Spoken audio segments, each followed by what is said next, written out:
آئیے حضرات گرامی، اب مشاعرے کے سفر کا آغاز کروں، اور جیسا کہ مجھے حکم دیا گیا ہے، میں سب سے پہلے بارگاہ خداوندی میں ہم سب کی حاضری درج کرانے کے لیے اور حمد پاک کے چند شعر پڑھ کے اس محفل کا باقاعدہ طور پر آغاز کرنے کے لیے بھائی شکیل احمد صاحب کو آواز دے رہا ہوں، وہ تشریف لائیں اور حمد باری تعالیٰ سے آج کی اس خصوصی محفل کا آغاز فرمائیں۔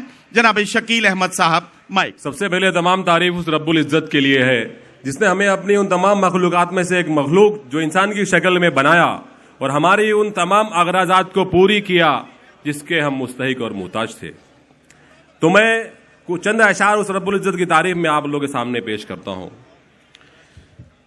تیری ذات ہے لا مکان رب عالم، تیری ذات ہے لا مکان رب عالم، مگر تو ہے ہر سو یا رب عالم۔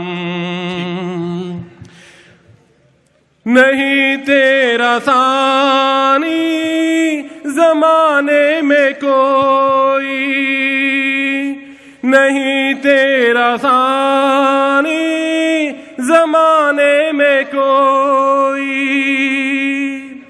تو ہے خالق ان سجا رب عالم، تیری ذات ہے لا مکان رب عالم، مگر تو ہے ہر سو یا رب عالم۔ یہ بادل یہ دھرتی یہ کوثر و دریا، یہ بادل یہ دھرتی یہ کوثر و دریا، تو ہم سب پہ ہے مہربان رب عالم، تیری ذات ہے لا مکان رب عالم، مگر تو ہے ہر سو کیا کہنا یا رب عالم۔ سبحان اللہ، سبحان اللہ، سبحان اللہ۔ یہ اڑتے پرندے یہ باغ اور ڈالی، کیا کہنا،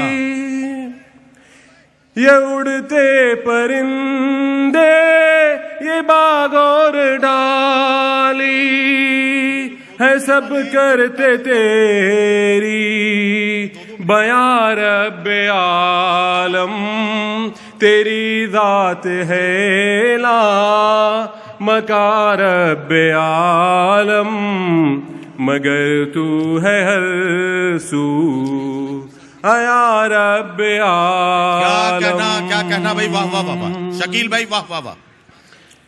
نہیں ختم ہوگی یہ نعمتوں کی بڑائی،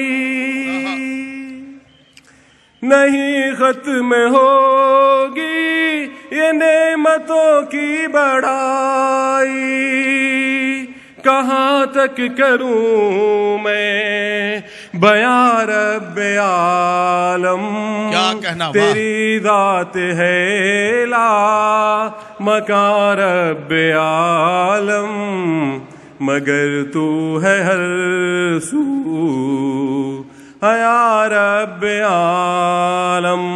سبحان اللہ۔ السلام علیکم۔